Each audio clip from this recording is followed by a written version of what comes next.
যেহেতু সবাই মিলে ভুল করেছে, আমি ভুল ধরে রাখবো কি কারণে? আমরা তো সবাই মিলে ভুল করেছি। এটা তো কারো দিকে আঙুল দেখানোর তো কোনো সুযোগ নাই, ও ভুল করেছে, এগুলো তো আমরা সবাই করেছি। তো ভুল সংশোধনের সময় তো এখনো আছে। কাজে আমি মনে করি, এবং আমি বারে বারে এটা বলেছি, যে বাংলাদেশে এখন উচিত এই একটা বিপ্লবী সরকার করা, যেখানে প্রফেসর ইউনূস রাষ্ট্রপতির দায়িত্ব গ্রহণ করবেন এবং এই পিরিয়ডের জন্য কোনো প্রধান উপদেষ্টা থাকবে না, তিনি দুটো পদেই থাকতে পারেন, কোনো অসুবিধা নেই। এর আগে ছিল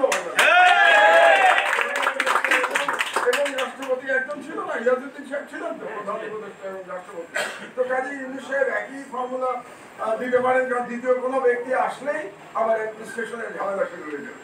একজন চালানো সবচেয়ে ভালো, দুজন আসলেই দেখবেন নানা রকম স্বার্থের কনফ্লিক্ট শুরু হয়ে যাবে।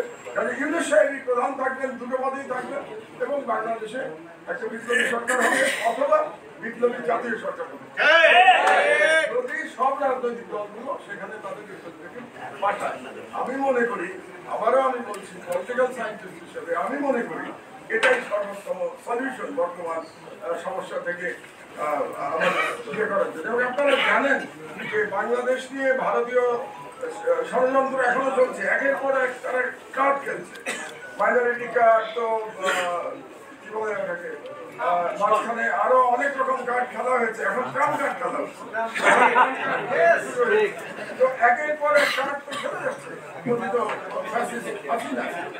এই ষড়যন্ত্র থেকে যদি আমরা মুক্তি পেতে চাই, তাহলে জাতীয় ঐক্যের কোনো বিকল্প নাই।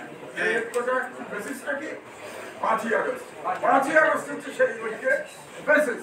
তো 5ই আগস্টের বেসিসে আমরা যদি ঐক্যবদ্ধ হয়ে একটা সরকার গঠন করি এবং এই সংবিধানকে গুড বাই বলে ফেলি এবং আগামী সংবিধান রচনার ব্যাপারে একটা সিদ্ধান্ত নিয়ে নেই, তাহলে আমি মনে করি জাতি অনেক বিভক্তি রক্ষা পাবে।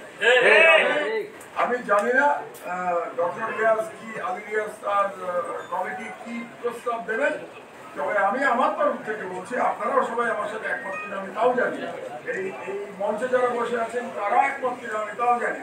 তবে আমি মনে করি বাংলাদেশের প্রেসিডেন্সিয়াল ফর্মে ফিরে যাওয়ায় with check and balance with elected parliament সর্বোৎকৃষ্ট সলিউশন আমাদের সমস্যার জন্য।